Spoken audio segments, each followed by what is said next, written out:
Hey everyone, it's Robert Weinberg, your mortgage advisor and financial coach. I want to talk about the requirements for purchasing a condo and the things you need to know since I've had a lot of recent questions about it. So condos are very different than purchasing a single family or a multifamily home. And the main difference is that not only do you as the buyer have to get underwritten and approved for the loan, but also the condominium complex that you're buying in, or the HOA, which stands for Homeowners Association, also has to be approved by underwriting in order for you to close on the property.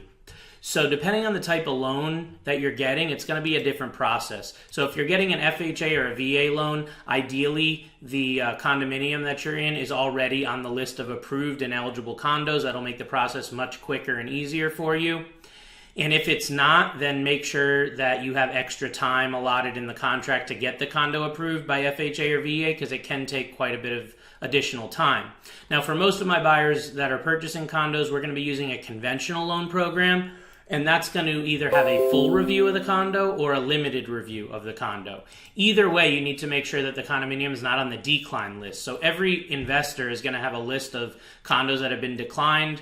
You'll want to make sure with your mortgage advisor up front that the condo that you're purchasing is not on that decline list, as it will make it automatically ineligible for you to purchase. So moving along to the full and limited review. On a conventional mortgage through Fannie Mae or Freddie Mac, a full review is typically going to be done when you're putting less than 20% down, and a full review means just that. They're going to review all the documents on the condo, the budget, the reserves, any and everything that could affect the viability of the condo association and of the building.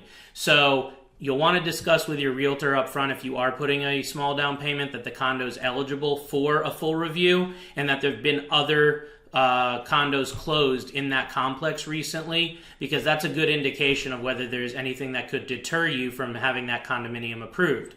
Ideally, you would have a limited review, and a limited review is typically when you're putting 25% or more down. It depends on the type of loan, the occupancy, etc., but general rule is if you're putting 25 to 30% or more down, it will qualify as a limited review. With a limited review, there's not as much thorough documentation needed. There's not a condo questionnaire needed, which is needed with a full review.